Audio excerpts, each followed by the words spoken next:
WB has confirmed the date and location for this year's Fastlane 2023, and they did it in an interesting way. And there was a report that backed up why they did it and really the strategy behind it and PLEs just across the board. And in today's video, we're going to break it down right now. So Fastlane was a PLE that had been around for a while. It was first introduced in 2017 that spanned through 2021. The first event in 2015, it was introduced in 2015, headlined by Daniel Bryan versus Roman Reigns for the world title for a world title match at WrestleMania 31.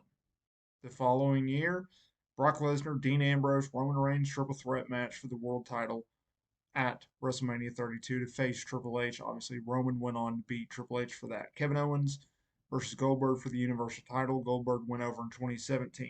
There was a six-pack challenge for the WWE title.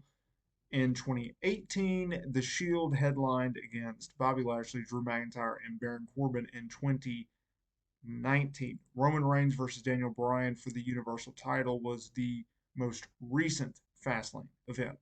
Fast forward, WB had Pat McAfee, prior to his interview with Paul Heyman, announce that Fastlane was coming back. It's going to be taking place in Indianapolis, Indiana at the Gainbridge Arena in October. And now WWE needs to announce the Survivor Series in November and their second Saudi Arabia show for 2023, which historically speaking comes out in about October, early November.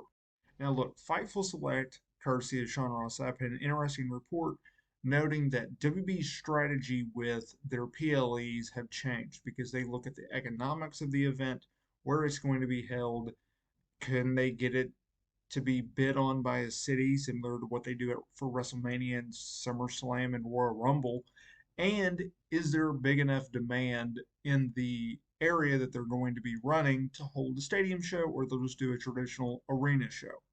This all is in consideration for these PLE date and location announcements.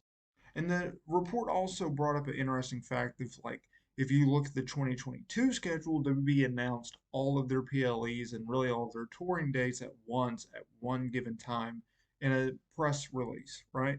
But we've noticed that in 2023, WB is starting to spread these announcements out a little bit, and they're starting to leak the news to your Pat McAfee's, ESPN's, your Bleacher Reports, CBS Sports, etc., and really build up that individual event closer to the date because we're only 4 months out, right? A little less than 4 months out.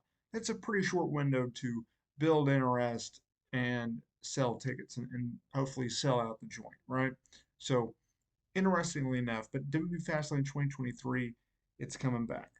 Please consider dropping a like, subscribing for more wrestling content, and I will see y'all in the next video.